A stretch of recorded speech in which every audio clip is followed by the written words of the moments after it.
Well, I'm actually from Jamaica. My accent will give you that. I tend to talk a little bit fast, so if at any time my accent gets carried away, if you look puzzled, then I'll change it by going slower. But we do have a dialect. You know, we call it Patois, P-A-T-I-O. That's how we pronounce it in Jamaica, which is a breakaway from the English language. And it's simple. Every word you add man to it. Yes man, no man, every man, good man. You just add the word man. I'm from a little part in Jamaica called St. Mary, which is the west of the island of Jamaica. I grew up in a little town called Hamilton Mountain. I went to college in Brownstown.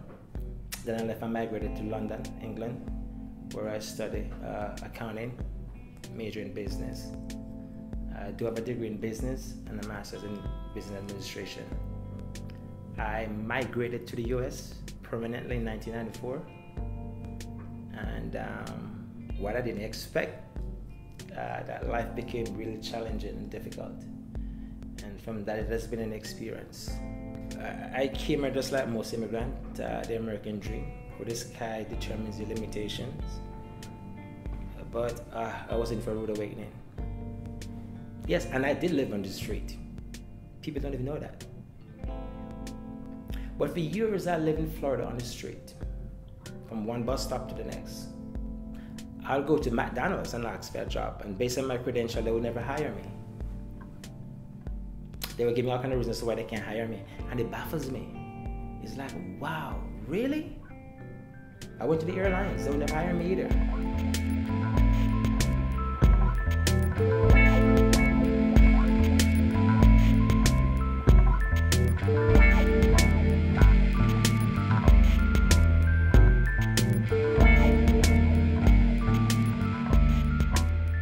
When I did get a car, I'll park in 2 parking lots and pretend that I'm waiting on someone to fall asleep. Yes, people say I wear this jacket and assume I make a lot of assumptions. But life has been a struggle. You know, I'm a self-believer. I believe in me. I also believe that whatsoever the mind thinketh, it is achievable. You know, and I learned at an early age. Nothing can stop you unless you yourself stop yourself. So I figured something out. All I need to do on that application was to put high school. No degrees, no this. So just put high school. And the interviews becomes overwhelming.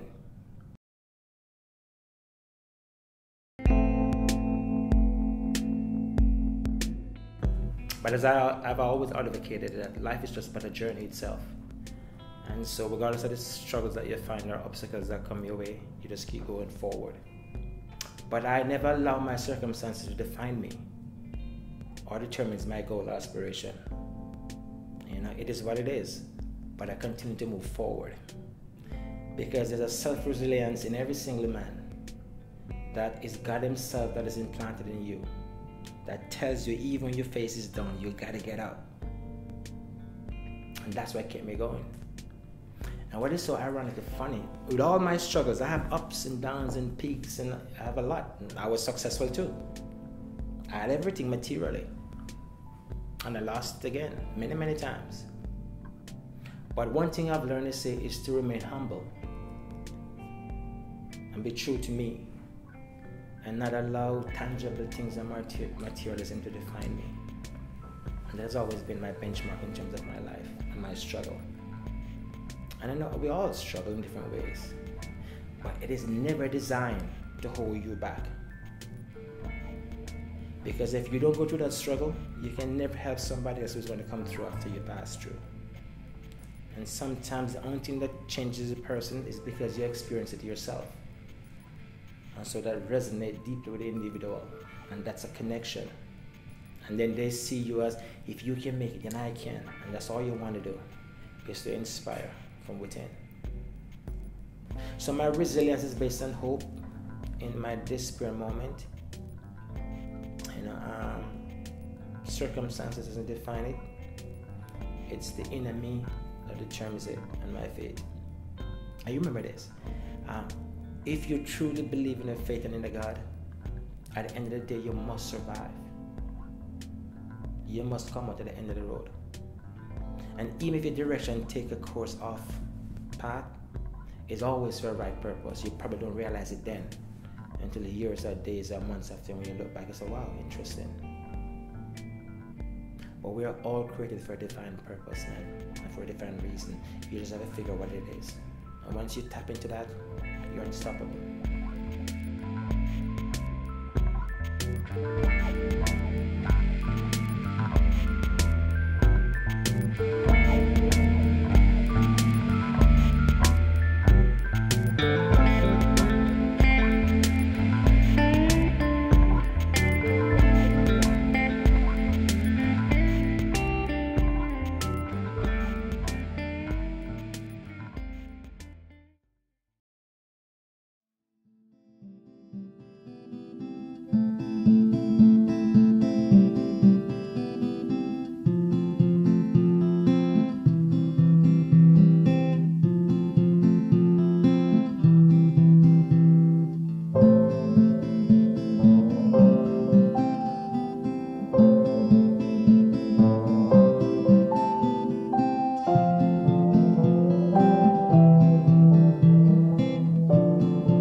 Bloopers. Let's do that then.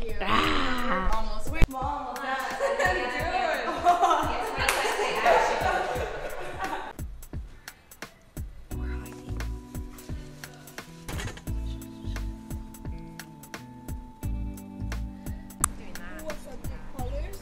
Oh yeah, it's true.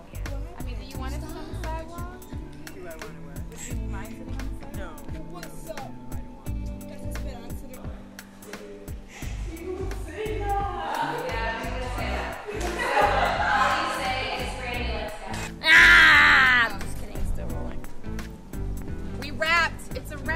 Ooh, cut! Wait.